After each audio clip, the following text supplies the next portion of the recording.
Hey, it's Tanya, and I'm up again with another process video using the October HipKits. And once again, I am scrapping our Namibian trip.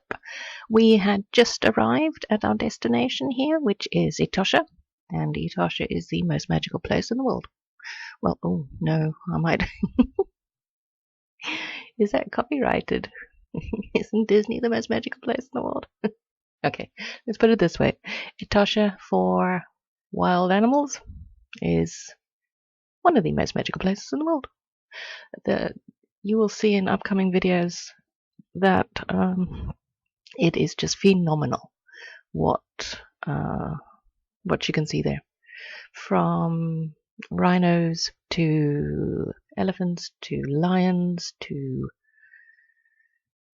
zebra and all the other smaller animals as well. Oh, truly, truly magical. Oh, and let me quickly tell you the background there.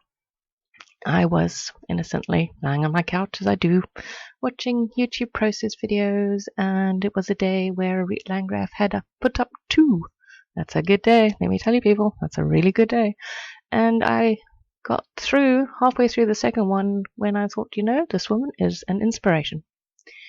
Well, I mean, we know she's an inspiration, but she's just phenomenal when she does her watercoloring. And I was lying there thinking, you know, I want to do something like that.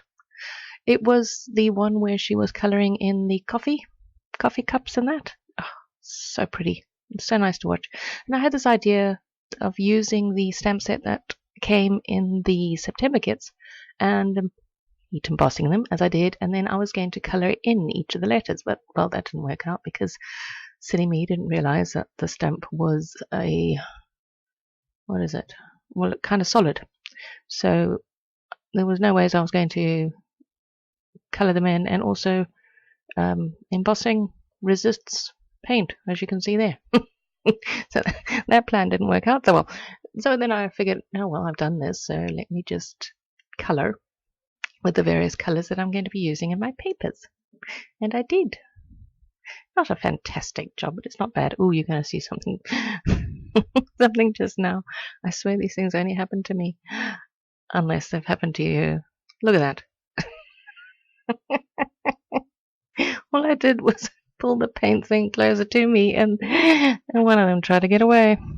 Yeah, I don't know. Maybe they just maybe they're so scared of me that we're going to like run away from her. Yeah. So, but I carried on gamefully. So yeah, what my idea here was to kind of almost like an ombre with the 2 varying colors, and then I am going to do tone on tone with my embellishments, which is another thing that my scrap heroine does. If you don't know by now, I think she's fantastic. Anyway, let's talk about me. So, getting back to Etosha.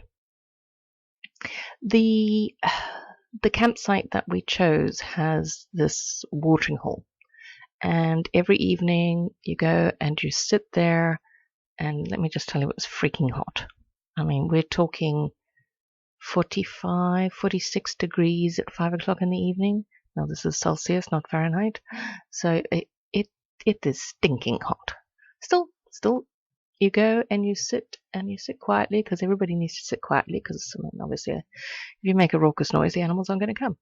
So you sit there quietly, just, oh, it is so incredibly peaceful. And as you sit there, you watch the animals start to come down. And I know we have a terrible rhino poaching problem. I mean, it's awful, and these people need to get their act together and realize that truly there is nothing in that rhino horn that's going to help you in any way. Anyway, be that as it may. So at one point we had, I think it was 12.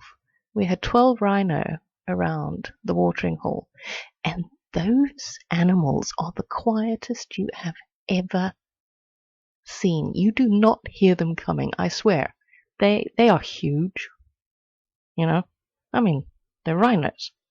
They're enormous, but you don't hear them. They quietly walk along those stones, and before you know it, there's one dipping his head in the water, having a good old little drink. Oh, and I changed the washi around. You probably saw that because I had this. I'm going to do it now. Yeah, there we go. Because I know, I wanted the ombre to go the right way. The same as my paper. Dark to light. Oh yeah, no, I was getting really fancy on this, let me tell you. So yes, the rhinos, if you didn't know, are quiet. You will not hear them coming. Okay, so I did have a bit of a battle trying to decide what what was that?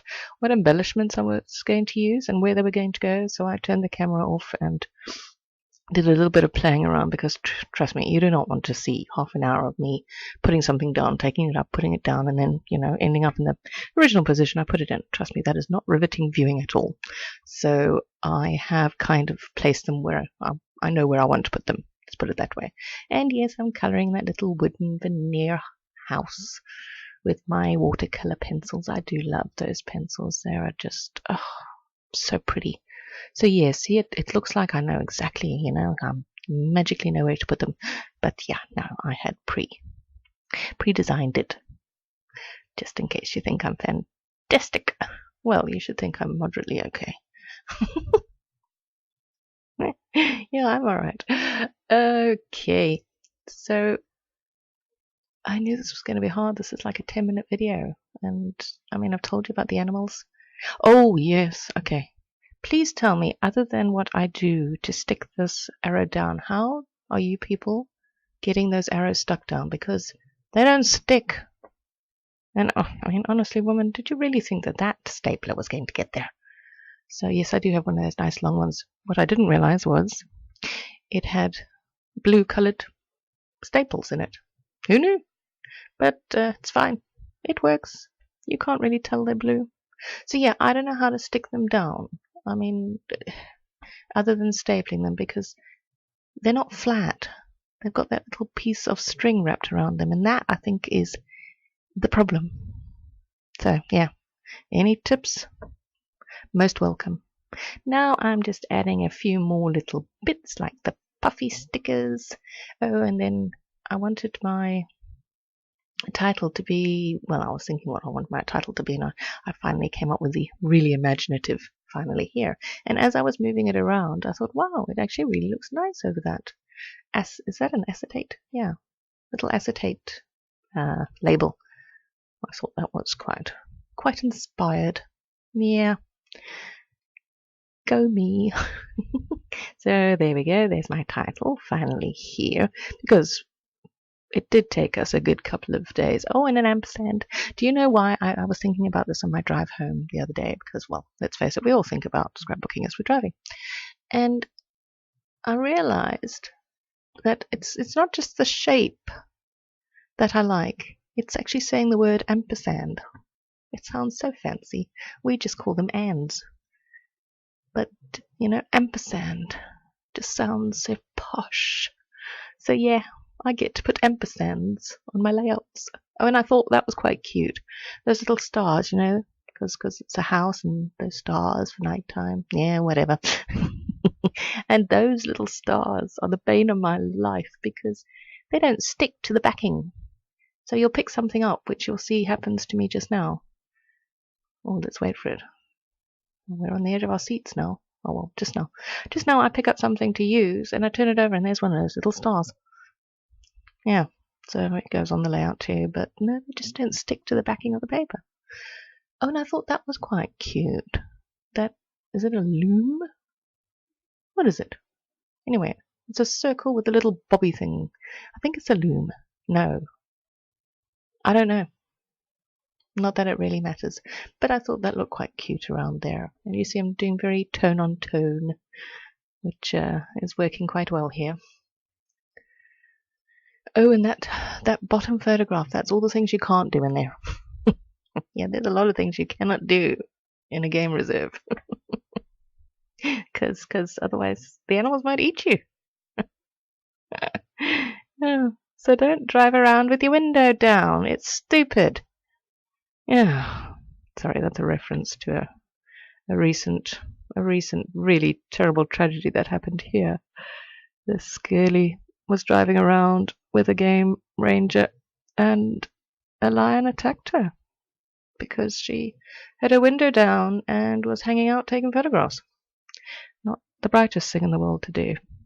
So yeah, take my advice. Keep the windows up. Oh, and there. I think it's there. There, you see? There's the star. But I thought that was quite cute as well, because that us just fits so beautifully in that little circle. They probably made it that way, you know. I don't, you know, yeah. Here's me thinking, oh wow, look at me, it's so inventive. But they probably, when they were sitting around creating these little wooden bits, they probably thought, hey, that fits in there really nicely. Then I figured I needed something on the left-hand side, because it's quite heavy on the right-hand side with all those embellishments and things, and nothing like a bit of washi strip with black stripes to do it. And doesn't that really make it look complete? And a little flower just to, oh, those flowers are so pretty, just to finish it off. And there we go. Wow, I managed a 10-minute video. Go me. Thank you for watching, and I hope you enjoyed it, and I will see you again soon. Bye.